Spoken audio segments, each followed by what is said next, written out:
Welcome to the Transform Your Mind to Transform Your Life radio show and podcast. I'm your host, Coach Myrna Young, and today we conclude our series on building wealth with real estate investments in 2019 with an interview with Jefferson Lilly. Jefferson is going to be talking to us today on how to build wealth by investing in mobile homes. Welcome, Jefferson. I'm going to enjoy our conversation today. All righty, yeah. Thank you for having me on, Myrna. I look forward to our chat. Yes, awesome. All right. Well, as you heard me say, this is going to be our fourth episode in this series. So if you missed the previous 3 episodes, head over to my blog, which is at blog.myhelps.us, and download or listen on any of your favorite podcast players. We started our series talking about turnkey rental properties. Then we moved on to how to have a freedom lifestyle with, turnkey rental properties.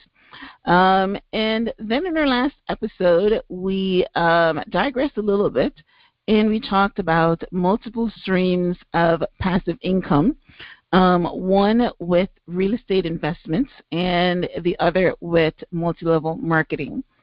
So we conclude our series today, as I mentioned, by talking about how to build wealth by investing in mobile homes. It's the first time that I've talked on mobile homes on this podcast, so I'm looking forward to learning as much from Jefferson as you will. So let me give you a little bit more information about Jefferson. Jefferson is a mobile home park investment expert and educator. He's the founder of Park Avenue Partners, a private equity real estate fund that acquires and operates mobile home parks nationwide. His investment funds are currently returning 8 to 15% cash annually to limited partners. Both personally and through his partnerships, Jefferson has acquired 25 mobile home parks in 13 states since 2007, totaling over $56 million in value. He also started the industry's first mobile home park podcast and the largest group on LinkedIn dedicated to investing in mobile home parks. Jefferson has been featured in the New York Times, Bloomberg Magazine, and on the Real Money television show. He holds an MBA from the University of Pennsylvania, a BA from the University of Pennsylvania, and an MBA from the Wharton School of Business. Awesome. So you're well-rounded. And it's not my first question, but an MBA from Wharton School of Business. So is Trump your buddy? Well, we are both in real estate and Trump there, but I'm not Donald Trump, Myrna, but I do say I'm Donald Chump. I'm a smaller real estate version of him. Oh, that's right. We don't know one another well enough to talk politics beyond that, but there's some similarities, but not entirely. Yeah. So so that's interesting, though. I didn't even get that part of the connection because, yes, he went on to become a real estate mogul, which is basically, my question here. Yeah, there you go. Yeah. It's awesome. Well, you're in good company, All right. So my first question is, tell us your journey to investing in mobile home parks and expanding the supply of affordable housing.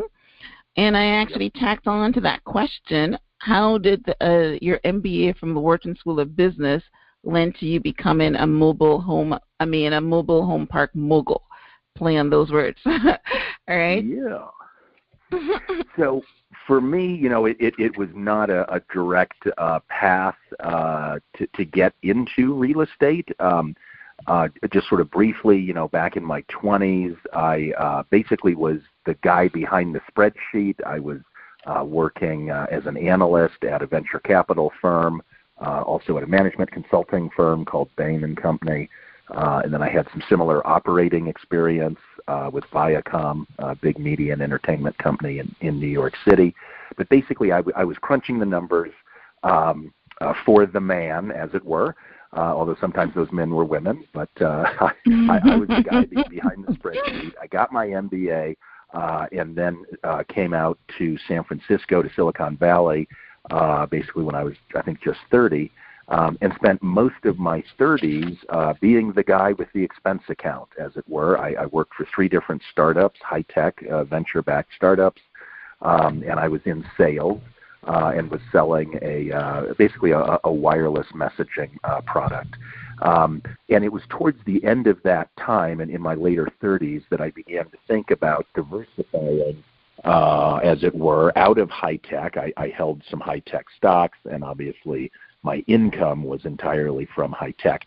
So, I had by that point been through the dot-com boom and bust, and really decided I liked what Warren Buffett's teaching.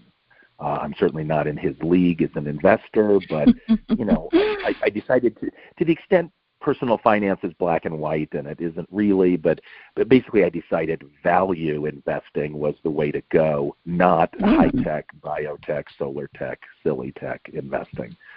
So I thought initially, as Buffett advises, stay within your circle of competence. I didn't really know anything about like office buildings or retail, but I figured I had always lived in a house or an apartment building. Ergo, that was my circle of competence. So I started looking for apartment buildings, and those are obviously multifamily. And then just in searching online for multifamily, I'd see 99 apartment buildings. This was, say, a decade ago, 99 apartment buildings in any given town, maybe an 8 cap rate, which basically means for your investors your listeners that may not know, if you pay all cash, that means you get an 8% return on your money. And then there'd be these like 1 in 100 mobile home parks at like a 10 cap, which means, again, if you don't use bank debt, you pay all equity, you'd earn 10% on your money. And, of course, I initially saw that, and I thought, that's absurd. I'm not buying a friggin' trailer park. And I deleted the search result and went on to the next town, Abilene, Texas, Peoria, Illinois, Omaha, Nebraska. I don't know, maybe after 5 times getting hit over the head with this quirky little multifamily niche, I finally decided, well, why don't I look into it? I mean, it is multifamily. And, if there's some, okay reason for it to yield more, some acceptable reason, then, then why not own one and make more money? So anyway, so I was, it was part art and part science, or part plan, part dumb luck. Again, I was really looking for traditional apartment buildings, but kind of stumbled into this and began researching it, and then realized why this is really the best niche of real estate out there. All right. So I was hoping that you started off poor with one and then got up to multi-home parks, but it sounds like you started off buying a whole bunch of them at one time, which means that you had some resources. I did, yeah. So I was 39, okay, right. So I had some life savings. Yeah, exactly. Okay. So I did put down, it was less than $100,000 on that first park. The first park was a little under $500,000. So I put down a little less than 100, and I borrowed almost 400 from a bank, and I still had some other reserves, and I still had my day job. Just to be clear, at no point did I say like, "Hey, mobile home parks are so sexy, I'm giving up these stock options in Silicon Valley." Right. Yeah, it was just investing, like in stocks. You don't quit your job, right? Okay. I was looking for passive income. Yeah. So I still had for about a year. So I'd already, so I did buy that first park with my own capital. Still had some in reserve, and again, still kept my day job. So I obviously had 2 streams of income: the park and my regular W-2 income for about a year. And then that last startup wasn't doing real well, and I could see that the mobile home park was doing reasonably well, and I was putting really no time or money into it. So made the switch, and it's now just coming up on 12 years later, and haven't looked back. So I did buy another park on my own, did some consulting for some other high net worth families with interests in the space, and then formed my first partnership to start acquiring parks almost 5 years ago. So I've been managing other people's money for about 5 years, but again, I've been doing this for about 12 with my own capital. Okay. All right, so that's awesome. I have a lot of questions as a circle back to what you talked about, because so 12 years ago, that doesn't. I mean, to the average person on the street, $100,000 might be a lot of money, but I mean, if you can get a mobile home park for $500,000 and you're putting down $100,000 and financing the rest, that is no different from you buying a $500,000 home, one home that you're going to live in. You know what I mean? Here, so my first question is, you can start with less. I mean, I know people. Well, that's basically what my question is. $1,000, yeah. Right. No, I want to talk about your specific scenario before we branch on into the next. So, in your specific scenario, so let's say that somebody is listening today that has some money in their 401k or something that they're not making any return from, and you talk about this 10% cap, which we'll get back to in a minute. So, so my question is that model still good today? Can you go in, or is this, for instance, where I'm going with this question, 30 years ago, you're talking about 12, but 30 years ago, I bought a house for $180,000. It's now worth $1 million. So my question is this scenario still good today? I mean, and how many mobile homes did you get in this park for this $500,000? So the answer is yes. This business model still works today. Prices generally are higher.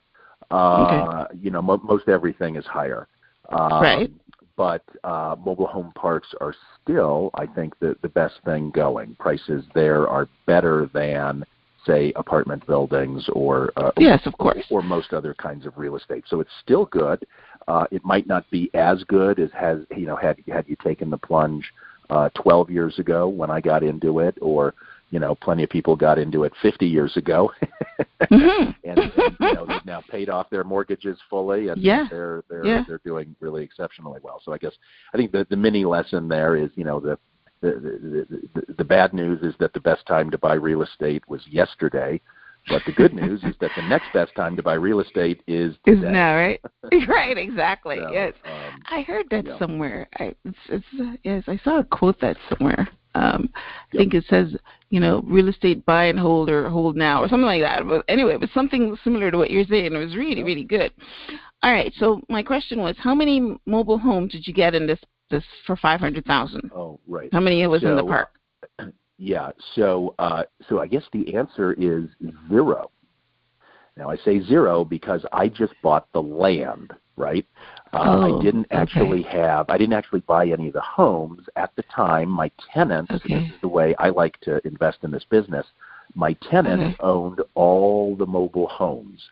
They owned at the time. I think the occupancy was roughly 45 tenants, again owning their own home. There were roughly 20 vacant pads, and I subsequently invested some of my own capital into buying mobile homes and bringing them in and infilling those vacant pads. All right. But to start, I bought 0 mobile homes. I bought the mobile home park, which is, as I call it, it's the real estate, Myrna. It's not the real estate. All right.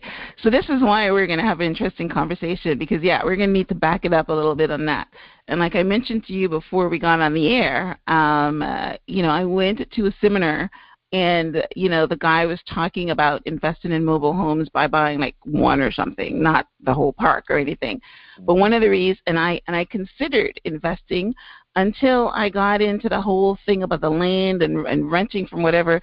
So, and I never bothered. So now you're touching on it, right off the bat. So let's back up and, so you are investing in buying the park.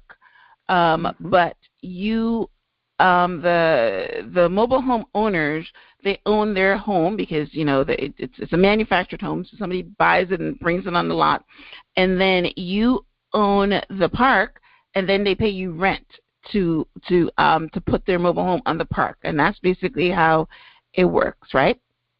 That's correct. Think of it like a parking lot business. Right. I don't own the cars. I just own the land, and people pay me the parking fee. Yep.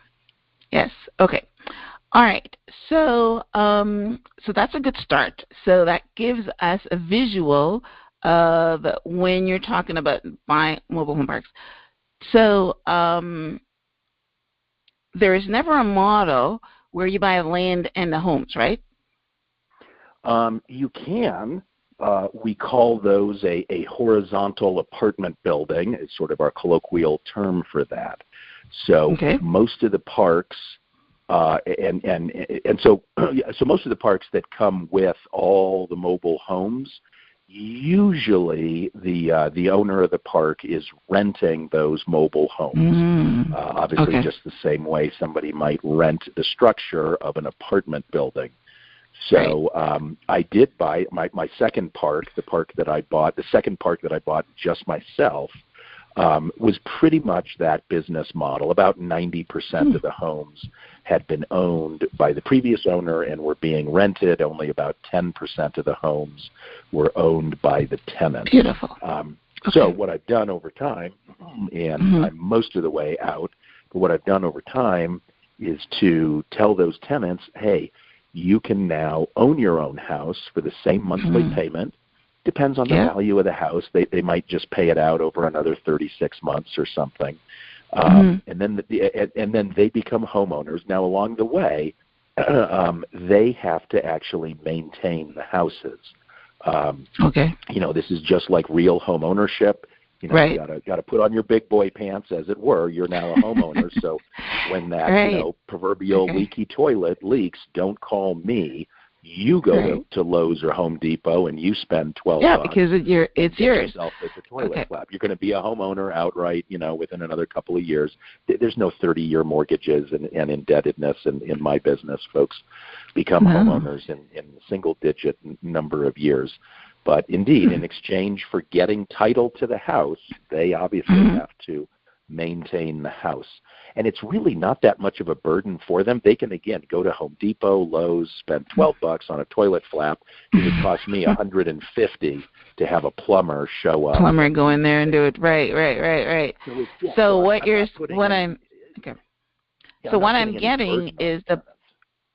I'm getting from that is that the optimal way to own these mobile homes is to not own the home, but just home the park and get the rent and not be responsible for fixing leaky toilets. Is that the optimal? That is optimal. Right. Yeah. Okay. All right. Okay. So yes. So that's awesome. So now we've got a visual. I've got a visual. I mean, I'm pretty sure my listeners have a visual, and so that's awesome. So my very next question was perfect because it lends to this question. It lends to what we started off talking about. So let's say that, remember I told you that I went to that seminar and someone was teaching you how to invest in mobile homes by buying individual homes and maybe fixing them up or something and selling them or even renting them. So how would somebody that doesn't have $500,000 or $100,000 or any amount of more than $50,000 or so, and they want to start off investing in the homes of themselves, first of all, what would they look for in a mobile home park, and what do you think is a good strategy to start doing that? Yeah, so folks can get started with a lot less. I know one gentleman who started with just a couple $1,000s. So what you can do is you can go to a mobile home park owner and say, hey, do you have any individual mobile homes in your park that are just sitting there vacant? Maybe they need some renovation. So you can hopefully find a win-win scenario whereby, say, that park owner may even give you the house for free, or again, just for a couple $1,000s. You then put some sweat equity into it. You put some money into it. You paint it. You put in new flooring, what have you. But you can fix up some of these homes for a couple $1,000s. Certainly, most of them not more than $5,000. And then your agreement with the park owner is that maybe you've got a couple months to get the house fixed up. Hopefully, you can do it in 1 month. And then, indeed, you'll begin paying the lot rent, because that house is just sitting there unrenovated, and obviously the mobile home park owner is getting no cash flow off it because it's sitting there vacant. So you get a month or two abated lot rent. You fix up the house, and then in addition to, of course, you have to pay the lot rent, but you might then get an extra $200, $300, $400 a month for the house, depending on the market.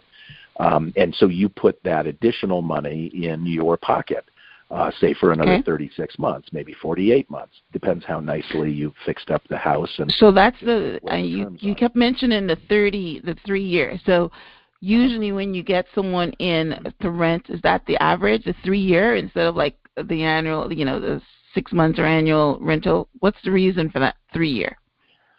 Yeah, so that's just a good average of how long it'll take someone to pay off a house that's, say, a more modest, older house. So you're doing a rent-to-own.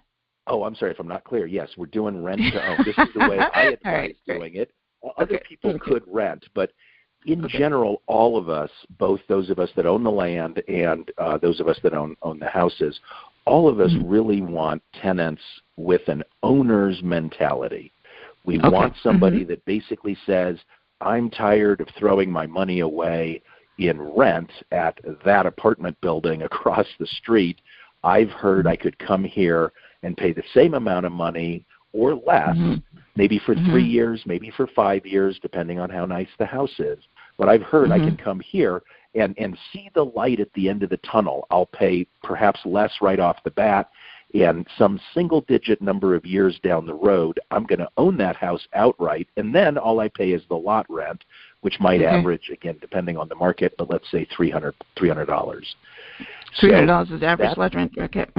Yeah. Right. So that's a big win for somebody. Like most of our markets, people are renting a 2-bedroom apartment for, let's call it, $800 a month. For just a 2-bedroom, we can usually get them into one of our mobile homes that's a 3-bedroom, a bigger place to live, and they're going to pay more like, call it $700. So they save $100 a month, and right then they off own the it. bat. Right. They get the extra bedroom, and they're going to own it again 3 years, 5 years down the road. Depends how nice of a house they pick.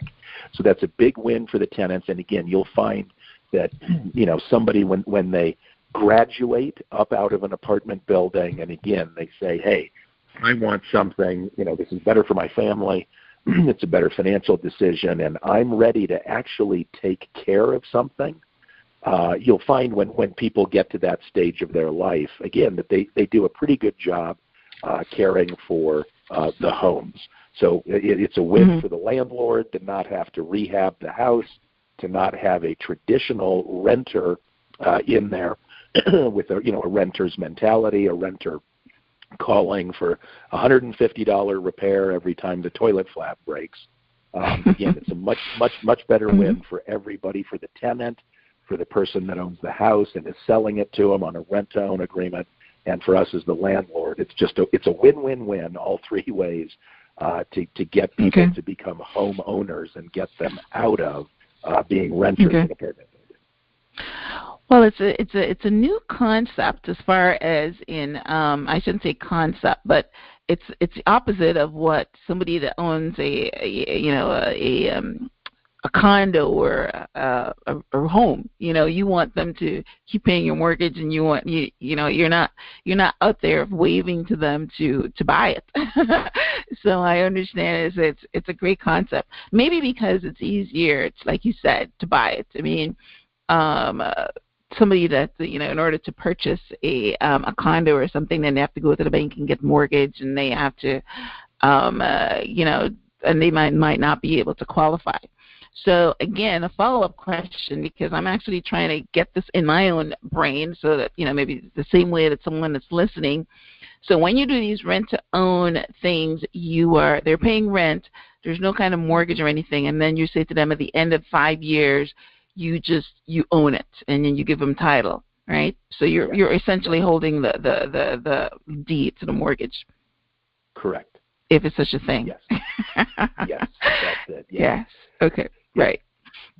Okay. That's it. Yeah. It's simple. Yeah.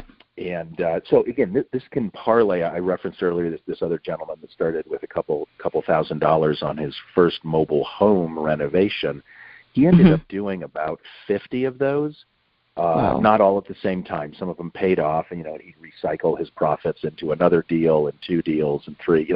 But I think over maybe somewhere between 5 and 10 years, he actually renovated 50 mobile homes and sold them and made a good amount of money. And he was then ready to buy his own mobile home park, the land underneath the houses, which is really what I advise as being the more stable and long-term path to financial independence. Is you got to end up owning the land. But if you can't afford that off the bat, you can start with a house if you've got an amenable park owner. And we always try and work with people that want to do this, want to invest in our communities and turn some of those houses, help us do that. We're happy to do that. We'd rather focus on owning the land. And anyway, so there are many park owners out there that welcome people that want to come in and invest their money into any vacant houses, getting those fixed up. And well, that's good information, and I might even run with that. That's good information. All right, So we're off to a great start. I'm very excited in this conversation myself. My brain is working. So let's take our first station break and to hear a word from our sponsors, and then we're going to come back and we're going to dive a little deeper in this conversation. I want to remind you to support the advertisers that sponsor this podcast. So don't go anywhere. We'll be right back.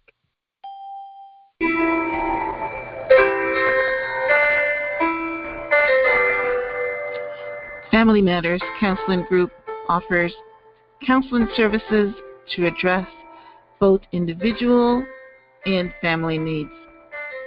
We offer a wide variety of therapeutic services to aid children, families, single adults, and couples in managing their most difficult life challenges.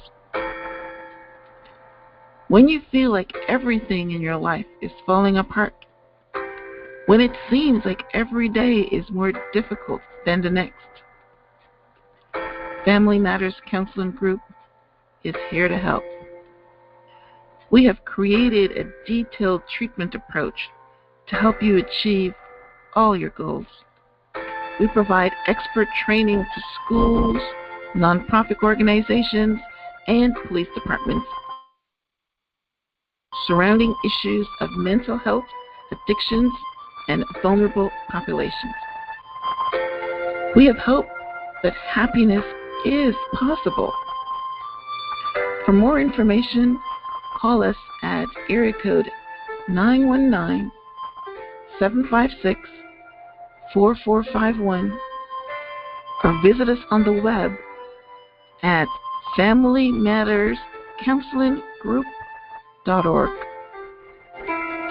Our website again is www.FamilyMattersCounselingGroup.org.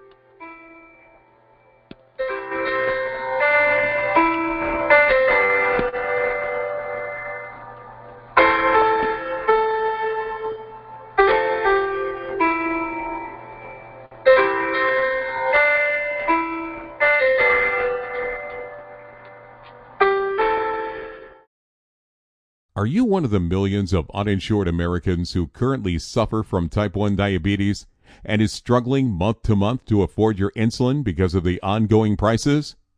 Then ReferralRx.com is your solution.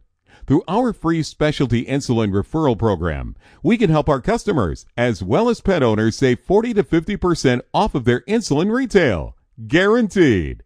So stop the struggle and visit www.referralrx.com or call us direct at 888-381-6675 to find out how we can save you thousands of dollars off of your insulin without draining your pockets like the big chain pharmacies do.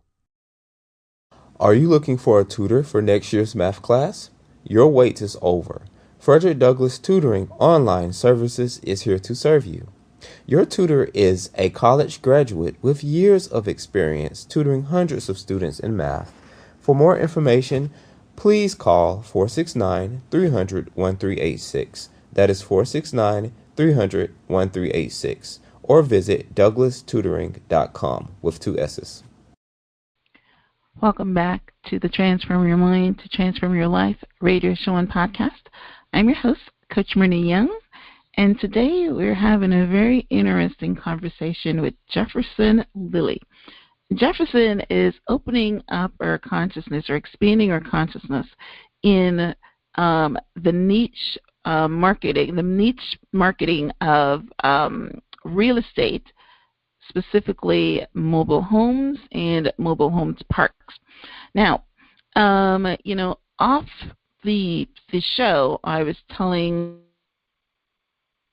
Jefferson that my introduction to understanding mobile home investing was at a seminar that I went to. And at the end of our last segment, Jefferson mentioned that, somebody that started off with $2,000 and then ended up having 50 properties. And that's exactly what the seminar was trying to do, to show us how that could be our path. Because, once you buy one, you keep going. You start off with, maybe 5,000. I've never heard, they didn't tell us, obviously, about going to a park and trying to work with the owner that has, empty vacant properties that are not producing any income and, striking a deal. They're talking about going and buying, just like how you do rehab properties. You go and buy a property that, is, a mobile home that's run down, or you paint it, you put in floors, you fix it up, the kitchen and all that kind of stuff, and either rent it or sell it, and then use that income to keep building. Or even, the model of starting with one and having 50 or something is they never talked about owning the land, So again, this is a great conversation because it's giving us, the full spectrum of investing, and the ultimate model is that whether you own the land and the homes or whatever, but you want to own the land. So my next question to Jefferson is, I heard that the average income of your clients is around $35,000 annually.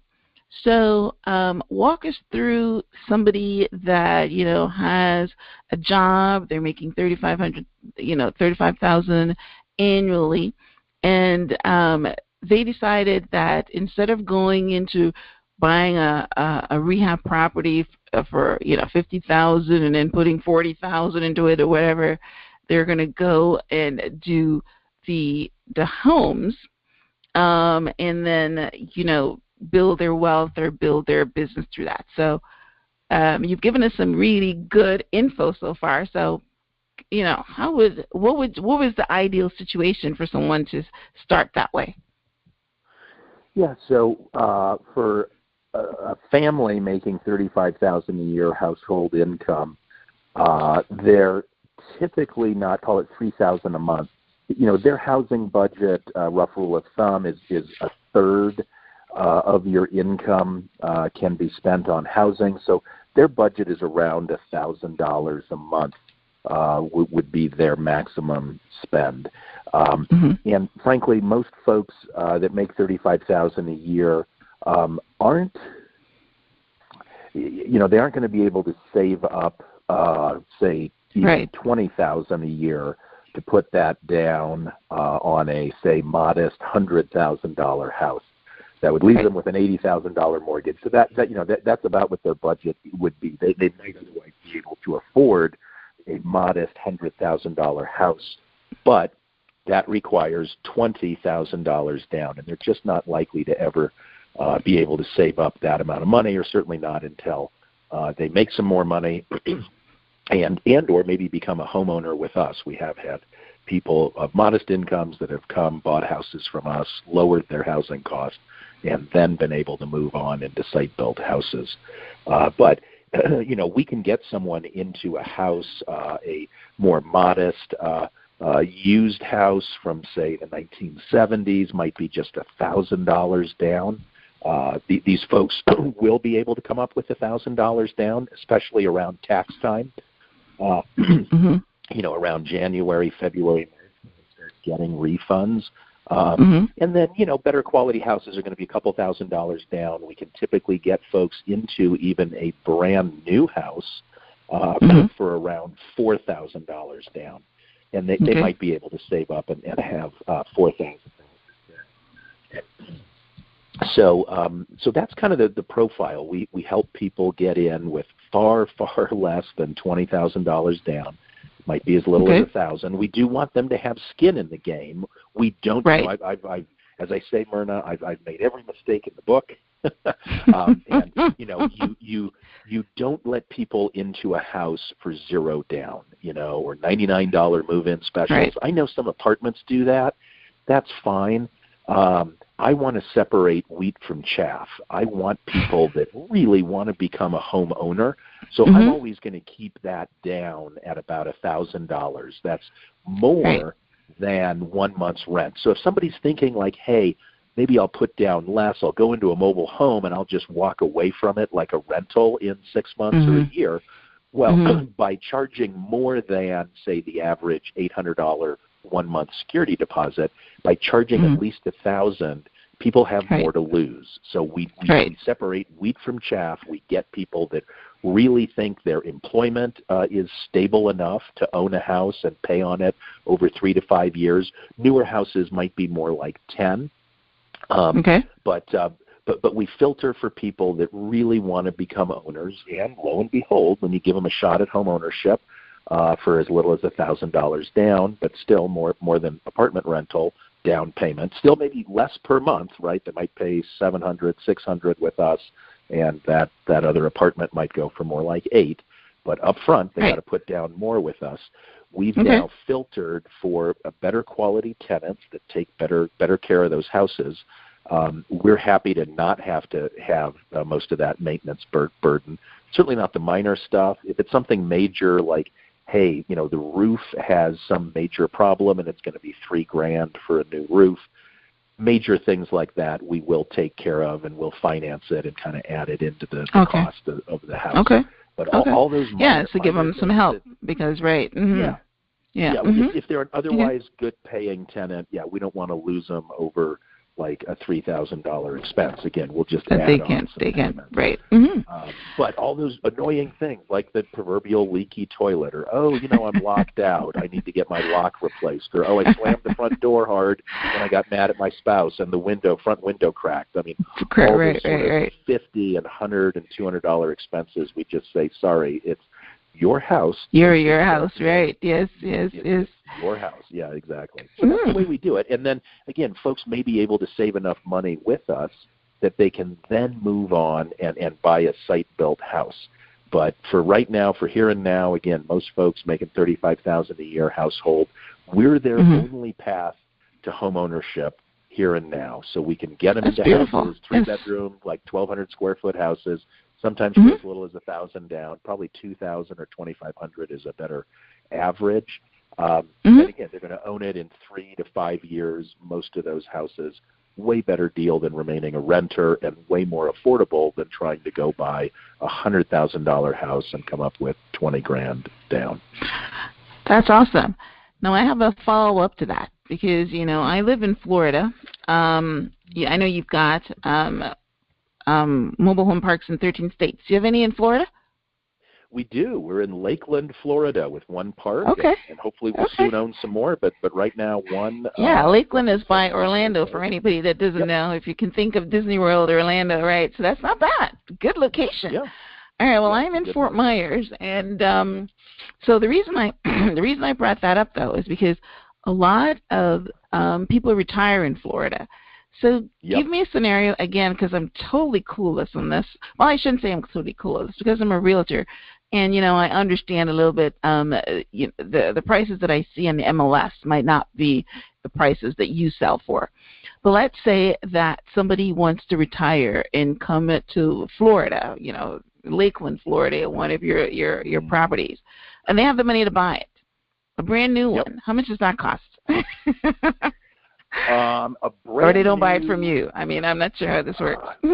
Yeah, it would vary. So we do bring in some brand new houses, which probably would generally be a single wide, 15 by 80, so that's about 1,280 square feet. We actually tend to bring in 4 bedrooms because most of our tenants are families, obviously with kids.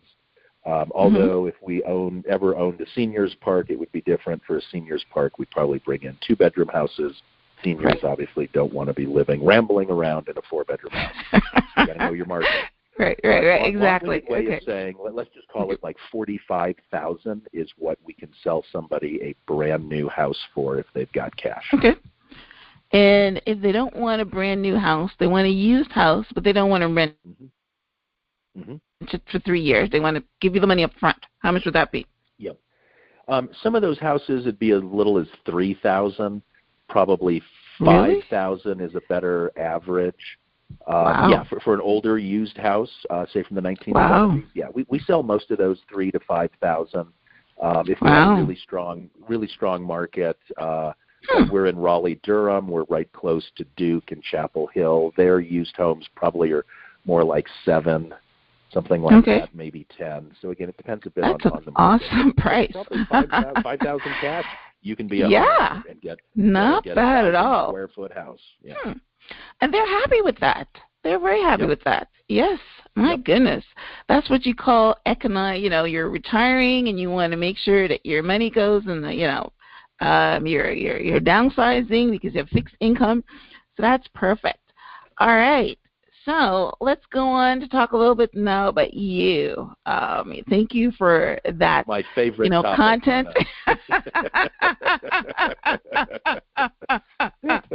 Exactly right. Thank you for all that content and for expanding our minds. So now let's talk about Jefferson. Okay. Tell us about your private equity fund and how that works and how it ties into the mobile home parks and all that. Because I know you do them both. So how does that work, right? Yeah. So my new partnership is called Park Avenue Partners. The website is simply parkavenuepartners.com. And what I do is called syndication. I raise money from a bunch of people, and I go out and buy real estate. I take care of all the management. I even often personally guarantee the mortgage. Much to my wife's chagrin, I'm putting up my house, our 2 cars, and our modest stock portfolio to guarantee the bank debt. But we go out and buy mobile home parks, and so we help people that obviously have some money. They do need to be accredited investors. So that means this is an SEC requirement. I wish it wasn't the case, but the SEC requires that for funds like mine, when I can come on and talk about them on a podcast such as yours, when I quote-unquote advertise in exchange for being able to advertise, I can, again, only take money from accredited folks, not the proverbial widows and orphans. So an accredited investor is someone with a $1 million net worth, or $200,000 a year in income, or $300,000 a year in income if married.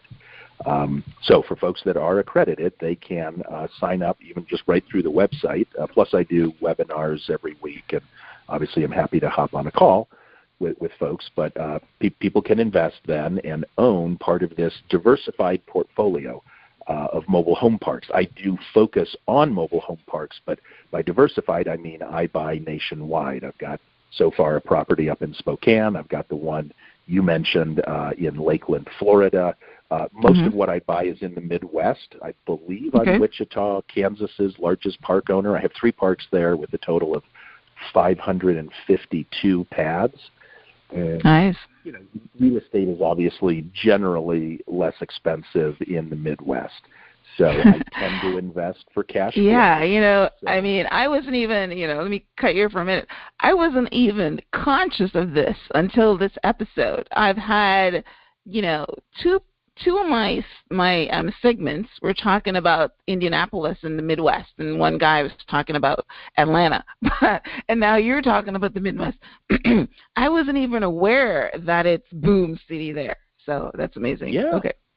Oh yeah, places. Yeah, a lot of the Midwest. You know, I mean, it's not the same economy as, for instance, what I see here. You know, in Silicon Valley.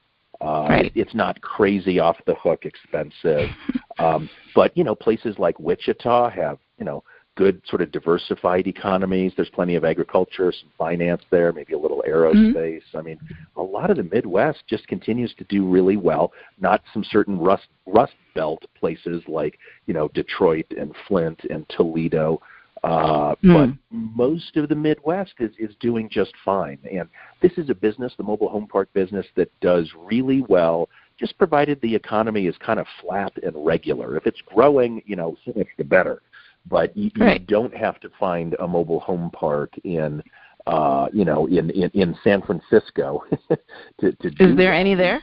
You know, no, there aren't. The closest one is South San Francisco, the next I was just town thinking that, right? towards the airport. But yeah, so we're just buying in regular. But we own in Dayton, Ohio. You know, that's not a Class A market. It's not Dallas or Denver or New York City. But you know, Dayton is a perfectly healthy market. We also own in Midland, Michigan, and Superior, Wisconsin, and Wichita, Kansas, as I mentioned. These are all sort of secondary and tertiary markets. That doesn't mean you can't make money there. Indeed, there aren't sexy office developments and huge gleaming office towers like you see in New York City and Chicago, but and San Francisco, and San Francisco. But you know, I love towns like Dayton. They're healthy. There are folks there that need housing. We can find a good win-win in some of these secondary and tertiary markets. Okay, so that's awesome. So your private equity fund, let me just repeat, somebody that accredited $1 million worth of net worth, or I think you said $250,000 in earned income, right? Is that what you said? 200 if single, 300 if married. Okay, all right. So that's not bad. That's a whole lot less than $1 million worth of net worth. That's true. Yes. All right. So then, so you have the fund, and you buy mobile home parks, and so we're going to go to our second break. But before we do that, I still want to follow up on the thought. So they buy the mobile home parks through this fund, and who owns it? You, them? How is it managed? Yeah.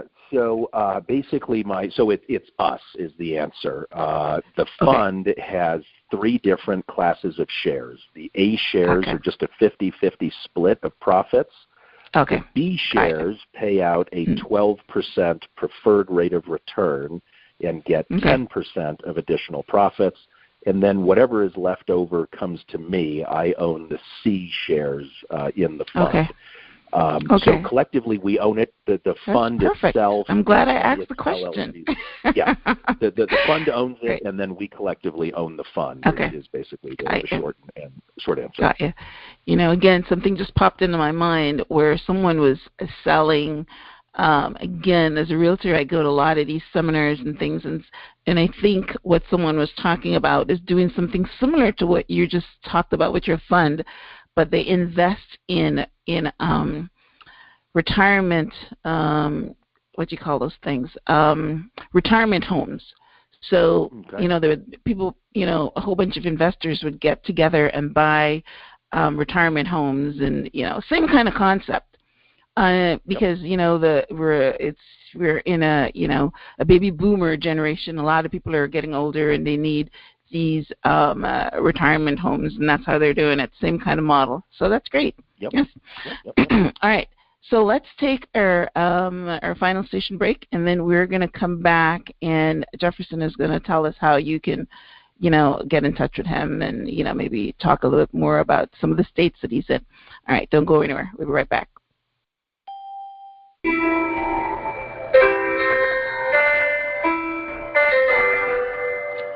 Family Matters Counseling Group offers counseling services to address both individual and family needs.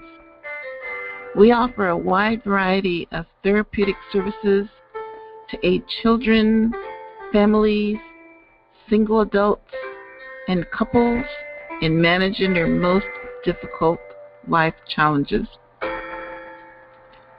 When you feel like everything in your life is falling apart, when it seems like every day is more difficult than the next,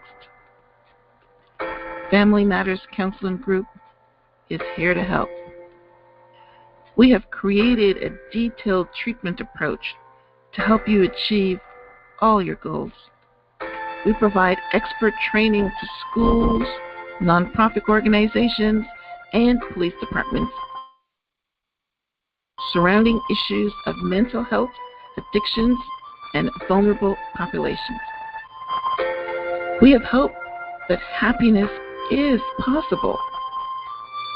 For more information, call us at area code 919-756-4451 or visit us on the web at FamilyMattersCounselingGroup.org. Our website again is www.FamilyMattersCounselingGroup.org.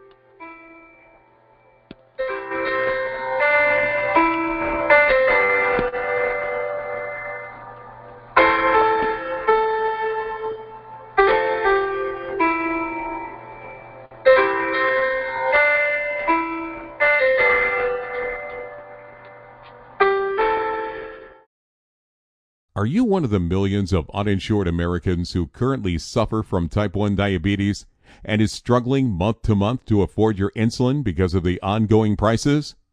Then ReferralRx.com is your solution.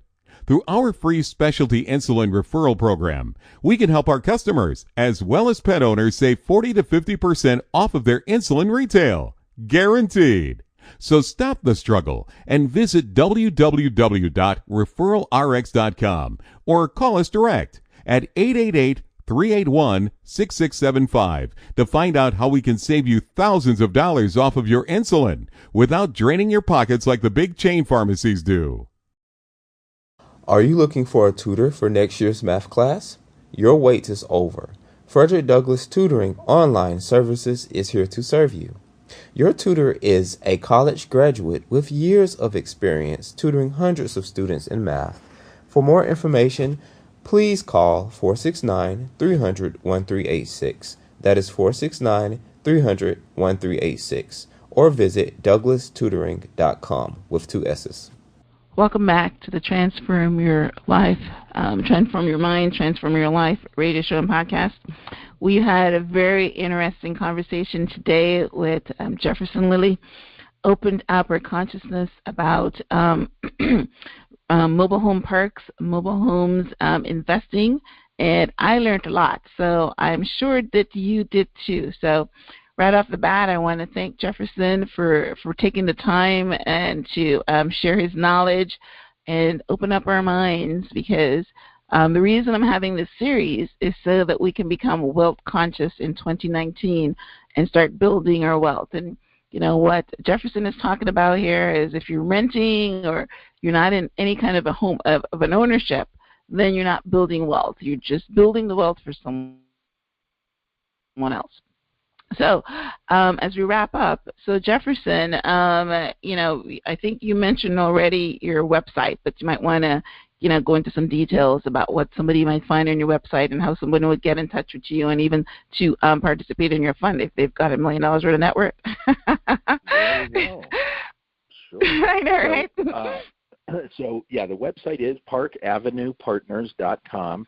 And right on the home page there, they'll also see our phone number, 415-228-6900. And they can also email us. The email probably best is investor.relations@parkavenuepartners.com. They'll find other information there, just some articles and why I like this space. I do have one of my webinars recorded there. They'll see on the upper right corner of that web page, they'll see a button that simply says Invest. And again, they can find that there a recorded webinar, some other summary information on the fund, and also the PPM, the Private Placement Memorandum, which is a very long, dry legal agreement, but I certainly encourage everyone to read it. So all of the offering is there, and then also on that page is a button that literally says "Click to Invest," and that takes them through about a 15-minute long automated process. We check everyone's background, make sure they're an accredited investor, and then they can actually fund an account. But certainly I encourage folks, reach out with any and all questions by email, by phone.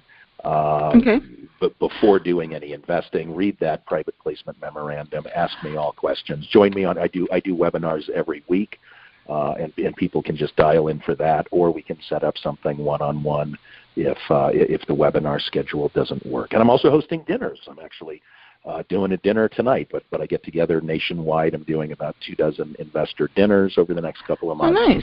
So that's in San Francisco. Maybe coming to a town near you. Okay. Oh, you're coming to a town near us. All right. Well, let me know when you're in Lakeland. We're going to keep in touch. It's just a 3-hour drive for me, or 2-hour drive for me to get to Lakeland. Now, I have a follow-up question on that. So the information that you just gave is for someone who wants to invest in your fund.